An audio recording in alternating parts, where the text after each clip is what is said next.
Welcome to the Why Not podcast with me, Chrissy Hawkins. In a world where everybody always asks you why, I'm here to ask why not. I'm going to do that by breaking down the mindsets of guests and my own to figure out what makes people say, why not?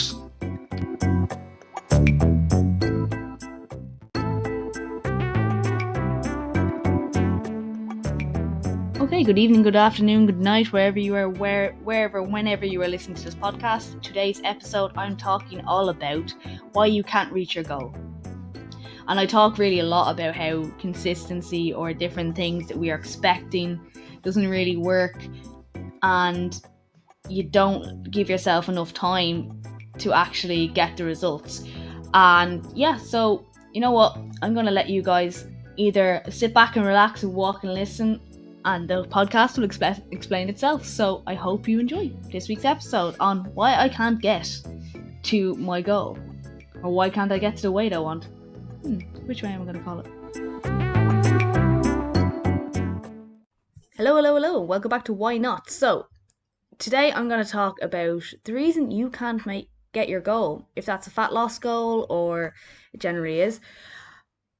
There is a couple of things that lead to this, and I know I've spoken before about talking about how sometimes we don't even have a goal. So like, you can't really reach a goal if you don't have a specific one. So if you don't have like say for instance, a dress that you want to fit into, or a weight you want to get to, or a certain like leanness or whatever, like if you don't have a specific goal, you're not going to get it. It's going to be very hard to get there.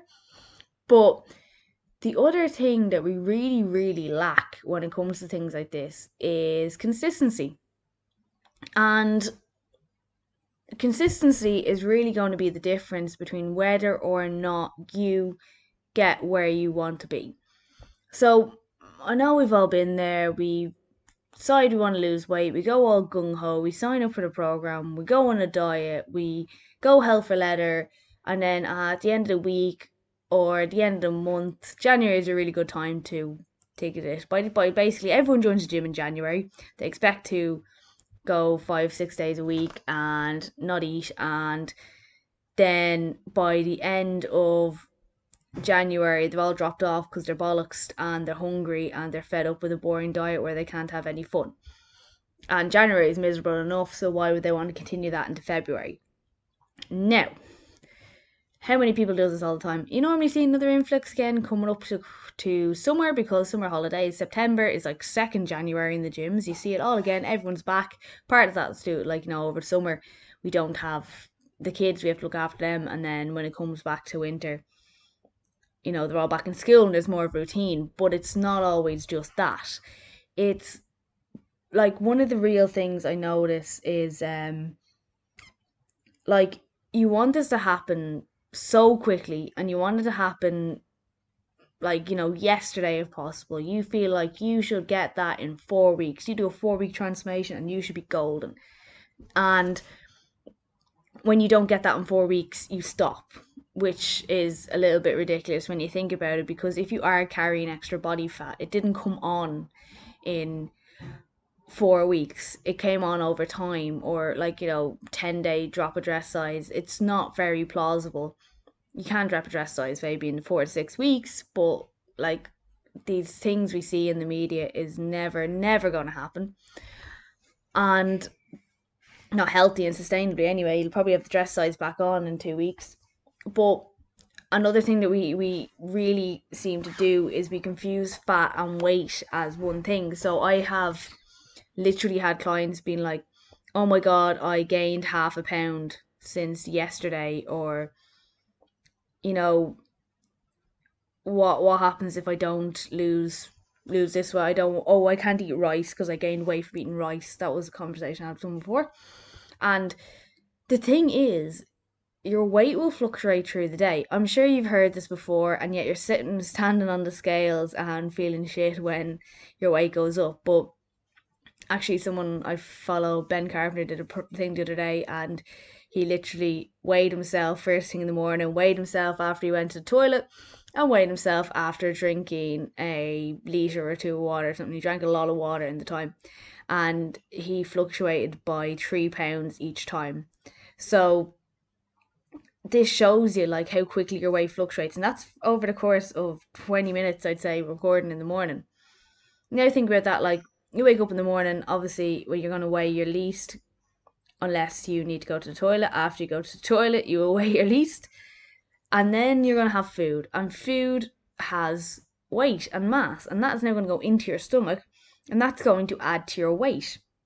The more food you eat through the day, now you will be digesting some of it and it'll get smaller, but that's going to add to your weight. So if you weigh yourself first thing in the morning and last thing at night, you're going to have two different weights. So of course you've gained weight in that time, but that's not your constant. Another thing with girls, we gain weight, we hold water weight on our time of the month. This happens. You can see it in your body every month. I don't know about you guys, but I have done it. Like, and I've been like, oh my god, why do I look so bloated? Why do I look terrible? And you're beating yourself up about it, and then you look at yourself a week later when it's past and your stomach's flat again, or you look less heavy, and you could actually weigh and see the difference. So we need to stop obsessing about weight and weight targets. Now, there is nothing wrong with having certain weight targets. Make sure they're realistic. Like, there's no point saying you want to be, say, 50 kilos if you're like 5'10". I'm sure you can be, but you'll be very, very thin and gaunt. Like, I personally, I'm 5'2" and I'm 58 kilos, so I I weigh more than that at my size. People always think I weigh less than I do, but I have a lot of muscle mass, and I look better now in my eyes than I did when I was 50 kilos. So I don't know. That's obviously up to you. If you do want to look like that, that's okay. Or if you feel like that's the way you look, that's okay. And if you are someone who looks like that naturally, there's nothing wrong with that. I'm just saying, don't don't put so much pressure on the weight. Have maybe a goal that you want to look like, or maybe, sometimes body goals can be handy. Now, the thing is with that, like, we're so obsessed on weight and your what you want to lose in a certain amount of time. This brings you into an obsessive mode like that. Like I said, someone saying they ate a bit of rice, or you think you can't eat certain foods, so or you'll gain weight. And there's so many foods that have been demonized. There's so many different foods. I actually commented on a post recently on TikTok, and had someone screenshot my comment and reply with a video of fat burning foods. Heads up, fat burning foods don't exist. All the foods that were put up there were foods that would make you feel fuller for longer and less likely to eat more food. And this is why you may burn fat, because if you eat a lot of, say, for instance, something that's high sugar like chocolate or like bag crisps, they're high calorie, but they're not going to keep you full, and you're more likely to eat more, which means you're more likely to eat more calories and then therefore not be able to lose fat. Whereas if you ate, say, for instance, a yogurt and some granola with the same amount of calories, you're going to be fuller for longer. And this is what the difference was. Now, whoever the smart heart was, I made a response video anyway. They turned their ability to respond off, so I have to screen record it. But we're misled to think like, oh yeah, I've heard that before, like this food burns fat. It doesn't, okay? Definitely doesn't. Anyone who tells you otherwise is trying to sell you something. So just remember that if you do think that you can get some fat burner or some super duper food that's gonna like fix it, there's so many things that have been up there, like, it's the difference it's gonna make to your metabolism is minute.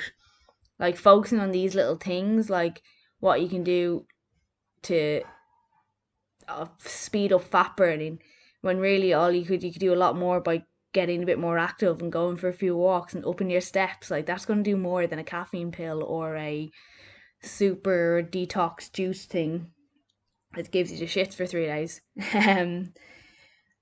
And when we're in this mindset of trying to get it done so quickly and get it done yesterday or get it done in a short amount of time, we fall for all these gimmicks because they're selling us the dream that we want. And this is the problem. we need to step back and realize, as I said, it didn't come on over the course of a couple of weeks. It's come on over time.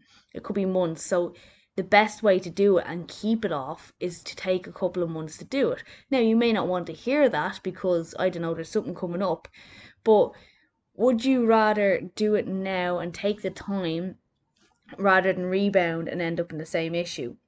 And as I said, this is where the consistency comes in. The people you see who stay with long term fat loss are people who've been consistent. They haven't yo yoed. Now, normal fluctuations happen. Sometimes things go off a little bit and fluctuations happen, but they've stayed consistent. They stayed with the basics. They kept training, they kept walking or whatever, and they kept eating wholesome food. And they will tell you as well. Like, I talked to Steve Griffin on the podcast. He said he did all those diets before. This is someone who's lost 120 pounds. So he now is in very good shape, like, and he trains and he walks and he does really basic things, and that's what got him there. The shake diets got him nowhere. The Slim World, whatever, he didn't, I don't know if he did Slim World. Anyway, they didn't get him anywhere. So this is why this is what he's telling you, like what got him there in the end. And the problem with doing it this way is it's really boring and it takes time and it takes effort, and the new shiny objects look so much better, but in the long term they don't actually work, because if the new shiny object worked, you wouldn't be going to the next new shiny object. So we have to remember that as well. And when we end up on these next new shiny object diet where you are so hyper focused on not being able to eat stuff and having to make these training sessions, the thing is, when it goes wrong, that's when it's really easy for it to go out the window, because this is the thing, life happens, right? So there will be days where it's not perfect, and even if you're on a short 8, maybe 6, 8 week transformation, it may go south one day. You may not have a perfect week, you may have something that just goes wrong, and that's fine. But what's more likely now is you're just going to go, fuck it, just throw it out the window, eat everything around you, give up, and then you stop as well. Like, you mightn't even complete this challenge because, well, I ruined it. What's the point? And this is where it becomes dangerous. And not dangerous, but we have these repeated cycles of taking on challenges, maybe not getting them done, and you never get results out of them, but you never finish them. But it's probably the challenger's fault, not you. You need to take the responsibility here that you've probably gone too gung ho from the start, and that's why now you believe that these don't work from you. But the thing is, like, yeah, they probably don't work from you because it's too extreme, but also, if you've not finished it, how do you know it works? Now, that's probably going to annoy some people, but I do not agree with the extreme diets. But if you've never completed one, how do you know it doesn't work? And, like, being aware that nothing in life is perfect, and being able to account for other things, like, say for instance, if you really really want to, you can plan for that night out, or you can plan for that going away. If you want to stay within a certain calorie, or you want to make sure you don't go off the deep end, you can plan for that. Honestly, it's really not necessary unless you are maybe training for, say, a photo shoot or an event where you have to a run or something like that, or obviously you're a bodybuilder. These are the kind of times when planning and not throwing caution to the wind can come in handy. So I just want to say that. But however, if you are solely just trying to lose a bit of body fat, you don't have to. You can enjoy that day and reset the next day and everything will be normal, and you've not destroyed all your progress, because like that, like I say, like, it's not going to come off in 4 days or 4 weeks. Like, it didn't take that long to come on. It's not going to take that. It's not going to be ruined by one day. And we seem to think if we like let one carb touch our lips, that's it. It's out. We're done. It's not. That's not the issue. The issue is that we do this, and then we go off the deep end, and then you spend several days going off the deep end, and that's when, not that it makes a difference in the long term, but you can go from having a really calorie controlled week to going off the deep end to Friday, Saturday, Sunday, and you end up through that being in a calorie surplus for the week. And that's why you're not going to get the weight loss or the fat loss that you're looking for, because at the end of every week, you end up, you'd say you drop 200-300 calories a day. If you go through that over the weekend, you're no longer in a deficit. And this is the problem when you are in this all or nothing mentality, or if you're dieting so hard and you're so hungry by the end of the week that you're like, oh, I'll just have a little bit. It's a treat day. I'll be bold today, but it'll be fine. It's like, it's a cheat day, cheat meal. And then you just eat a crazy amount that puts you over the calories that you've taken away for the week. So at the end of the day, you stayed on the same calories for the week. You didn't actually be in a deficit. It's a big issue that a lot of people come on. There's the weekend. There's no structure. They just go wild. Maybe because they've been over-structuring during the week, and then they wonder why there's no change happening. And there is a really good way to plan for this, right? Okay. So I'm going to put an example of what I'm doing now, because I'm in the middle of an 8-week challenge that I've decided to go with. I'm not taking it as seriously as some people because I know a little bit better about how my body works and the calories. Okay. And I'm seeing people commenting constantly, being like obsessing over little things, like having a slice of tomato. That's not going to be the issue. It's the binge you end up having because you didn't have that slice of tomato. Anyway, side rant. This is not my That's not my part to talk. I'm not a coach in that. Anyway, I'm going away for a couple of weeks next week. Actually, when this goes out, I'll be away. And I have two options. My options are stick to the plan or enjoy myself. And I can plan around going away. I have to train 5 days a week, so I plan around that. Easiest part here, planning. Instead of taking 2 days off the weekend, I'm going to train on Sunday. I'm going to train Sunday, Monday, Tuesday. I'm away Tuesday, Wednesday, Thursday. So I leave on Tuesday, train before I go. Wednesday, Thursday are the rest days. One day is a complete rest day. One day I'm supposed to do cardio. I will probably do some walking on Thursday, but I'm not going to go mad if I don't get the prescribed cardio. And then Friday, Saturday, I train and I take Sunday off because I'll start Monday to Friday for the following week. Easy. That's the easiest part. I blocked it off. I planned it. I'm going to write it down. I'm going to plan out to do some of the cardio before I go on Tuesday, so it's done. So I have the option to wander around and relax. And then I don't need to worry about it. Okay? Class. Brilliant. That's sorted.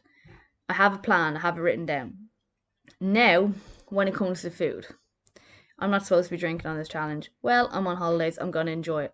But I'm going to be smart about what I drink. I'm just going to drink gin and slimline tonic. I like gin anyway. Slimline tonic, lowest calorie option. Okay? Again, if I want, I might have a cocktail. I'll see. I might not. It depends on my humour. However, I have that planned in my head. I already know I'm going to drink these because they're a lower calorie option and I'm supposed to be sticking to a certain calorie plan. But I know already that that's not going to happen. I know I'm going to go over 100%. I already know that's going to happen. And I'm not upset about it. We've breakfast in the hotel when we're away. I can plan to have 2 nice high protein breakfasts. Perfect. Sorted. Lunch, let's see what happens when we're going. And dinner, we're going to have dinner out. And again, I'm not going to beat myself up about it. I have decided and I'm happy with that result. And that is my outcome. What I could do is go way stricter if I wanted to. I could plan, I could bring food with me, heat that up and have that and know exactly what my calories are. I could not drink and I could get out and do my cardio. But I don't care. I want to enjoy it. The 2 days I know in my head, the 2 days that I'm away are not going to make a massive difference to the 8 weeks of training that I'm doing. And the only thing I'm going to do by lying to myself and doing other words is going to stress me out. And I'm going to end up going off the deep end. So I planned in advance that I'm going to go off the deep end. I've given not off the deep end, but I've given myself permission to eat outside while I'm supposed to be because, as I said, this is my decision. I want to enjoy while I'm away and I don't want it to be ruling my whole life. And that is what I've put my plan in action. I have it all there, and now I know. What I could do, I said I could go harder, but basically, the issue we have sometimes is we go into these things and we're obsessed because we're on a diet and we haven't planned either way, and we've decided that kinda I might be okay, but I might not, or you mightn't decide at all, or you've convinced yourself you're going to be good, knowing full well you're not, and that's not going to happen. And this is where the issue comes. You just convince yourself that you're going to be good, even though you know you're not and you want to enjoy it. And then you decide, oh, you say, yeah, fine, I'll have a little bit there, or I'll do this, or not. And then you just go off the deep end. You're like, well, I've done it now, I've ruined it now, and I'll just keep going. And you're just like beating yourself up the whole time because you told yourself you were going to be good. And then you didn't listen to yourself and you weren't true to your word. And now you're like, oh, well, I've ruined everything. I may as well just continue ruining everything because I'm just a ruiner. And this is the problem. And then we end up beating ourselves up and feeling guilty for not being as disciplined or as, you know, as good as we could have been, or like we're a failure now, but you're not. You're just human. And I think what really needs to be done in these scenarios is set it up from the get-go. What are you doing? If you're saying good, great, bring your food with you. Don't be saying I'm going to say calories and come unprepared, because you know you're not going to do it. If you're deciding I'm going to enjoy myself and I'm going to go this way, again, perfectly fine, but be at peace with that. You can't come home and weigh yourself and then starve yourself the next couple of days because you were weak and you broke. Whatever decision you make, you have to make yourself accountable for it. You are the one who made the decision, and either you decided to break that decision or you decided to stick with that decision. And yes, if you show up to something with your own food and decline what's on offer, you can always tell the people in advance, but they are going to be mad. They're going to say stuff about you. They're going to be like, oh, why are you doing that? Why are you on a diet or whatever? There's always something. They're like, oh, are you on some mad diet? There'll be comments, and you have to be ready for that. So if you are deciding to do that, you say, yeah, well, this is my plan. This is what I'm doing. I want to achieve this, and this is my goal. And just deflect them and say, look, that's fine. This is just the way it is at the moment. It's going to be like this until I decide otherwise, etc., whatever you want. But again, it's your decision. You have to own the decision. Whichever way you go, you need to own that decision and take responsibility for that decision. There's no point making one decision, not following through, and then looking for sympathy the next day. Okay, it doesn't matter. In my case, I'm like, right, I'm gonna do a little bit of medium, kind of keeping some planning true, because as I said, in the challenge I'm in, I kind of want to see how good I can get in this. But at the end of the day, spending time away for a couple of days with Peter is more important to me than calorie counting. And I can schedule my training around it, and I can get what I need done, and I can do whatever else either side, and that is fine. And that's okay with me, and I'm happy with that. And I will be happy with that. And I'm not going to change that now because I have that down. I'm going to write it down. I'm going to write it down in my diary that this is how it's going to go. And I've vocalized it now as well. So you'll probably see it all over my Instagram stories later when I'm on the gym, because it's coming out on Tuesday. Well, I'll be down first day. And with that, just so you know, that's what's happening. If you listen to this later, it'll probably be archive stories. But if you listen to this today, it comes out, or the week comes out, let you know I'm there and enjoying myself. And I've told you I'm enjoying myself. Now, one other thing that I really want to talk about, and I will be covering this a little bit more in depth with a guest in the following podcast. However, be very, very careful of who you're taking advice from, and I really want to say that, and I mean this in the best way possible. But I know with the whole way things influencers have gone, and how they're really big now, it's very easy for them to start peddling a workout plan or telling you this is the diet you should follow because it worked for them, and they will sell you a generic plan because it worked for them, but you are not them. You could be completely different body type, different shape, different whatever. So how do you know that's going to work for you? You can't be on the same calories as someone that you're a completely different shape to. It won't work well for you. And you may not be able to do the same level of intensity training as someone because they could be training for longer than you. They could have been a trainer for or they could have been training for 10 years. You could be just the first time picking up a dumbbell today. So don't expect to be able to keep up the same intensity with them. So you need to be very, very careful with that. The advice some people give out, it's very just specific to themselves, and they they just think, oh, this works for me, it'll work for everybody, I'm going to package it up and sell it. Remember, just because someone has tens of thousands of followers or 100,000 followers doesn't mean they're giving you sound advice. There's plenty of people out there who aren't even qualified PTs who are selling programs off the back of a nice ass or a six pack. You don't want to be taking their advice unless they have a team of coaches with them. That's totally fine too. The coaches can help them program. But if this is a person who is just selling you stuff because they've got followers, because they're an influencer, be very, very wary of that. Now, I want to say as well, there's plenty of coaches out there who have tens of thousands of followers who are really, really good as well. And there's also plenty of coaches out there who may not have that many followers, but they are incredibly knowledgeable. So this is why it's very, very, it's a minefield, especially if you're not used to training, or you kind of want to start a fitness journey. It can be quite minefield trying to navigate the information. But just maybe look for people who are talking about sustainable, like long-term goals, not short-term goals. Consistency. I'm bringing that back up again. Let's have that word consistency. These are the people we want to be listening to. We don't want to be listening to people who are promising you to drop weight in a really extreme amount of time, who are saying like their program is what they did and it worked for them, and they're showing you just their transformations or whatever of themselves. These are the people we need to avoid. There's a bit of red flags, extreme dieting, anything that's going to cut out a full macronutrient group. That can be another thing that is really like red flaggy for the normal human being. Like, unless you are medically told you need to cut out anything, you don't need to cut out anything.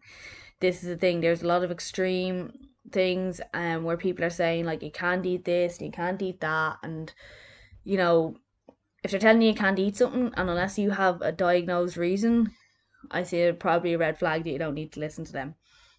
And by the way, I have no issue with like any of these like protein variations on different recipes. So like, protein cakes or protein whatever, anything that's a scoop of protein that's just gonna up your protein. That's okay. That's no issue. Like, at the end of the day, we all know that a protein muffin is not going to be as enjoyable as a real cake. Once you're aware of that and you're happy to proceed with that, that's fine. You enjoy that protein cake. I don't think there's anything wrong with pushing them, or I don't think there's anything wrong with making recipes that make your food give you like a lower calorie option of the food you might normally enjoy that is higher protein. Just be ready that it's not going to be that enjoyable. Well, it can be enjoyable, but it's not going to taste like what you normally would have. So anyone who says taste just the same is lying to you. They can be really enjoyable, but they're just not the same. I just want to put that little side note. That was a little side rant. And yeah, I think with that, I am going to leave you guys because I think that's covered pretty much everything. Reasons why you're not getting your goal. A lot of it comes back to wanting to get it quicker than you can, not staying consistent, and just jumping on and off these challenges, or not that there's anything wrong with challenges, but like jumping on and off different diets and workout plans and never sticking to one long enough to find out what works for you is really, really important, because you need time to know what actually works for you and what can help you. And if you're constantly changing because you didn't get results as quick as you think you should, you're never going to know what works for you. So next time you're trying to take on one of these, my best advice to you is take something that's going to be slower paced. Don't try and do everything all at once.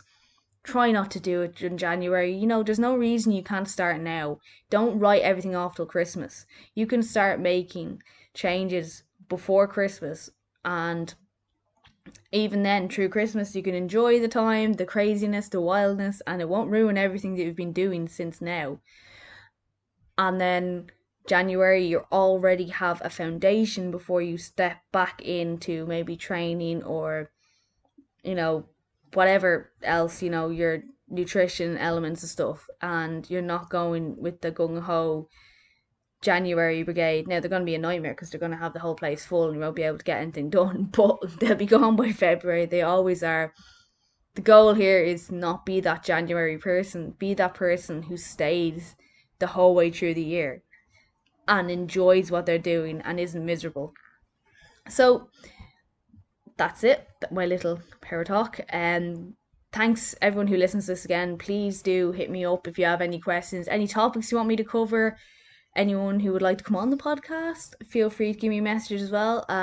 We can talk about maybe getting you on for an interview. And I just really appreciate everyone listening. So if you do like it, like and share on your stories. Let me know what you took from the episode. And as ever, guys, you can find me on Instagram. It's Chrissy H Fitness. I'm also on TikTok at Chrissy H Fitness. And my website is www.chrissyhawkins.com. And that is where you can find out information about working with me either in person or online. And with that, I'm going to let you guys all go, and I hope you enjoyed. As I said, I think I've said that about 4 times now, but good evening to you all. It's evening when I'm recording this. Whenever you're enjoying this, enjoy this. Thank you again for listening to the Why Not podcast. It really means a lot that you are listening in, and I would love if you could please leave a review on Apple Podcasts or subscribe on Spotify. And always, I'd love to hear feedback personally, so if you do want to leave me a message and let me know how you found the podcast, please do.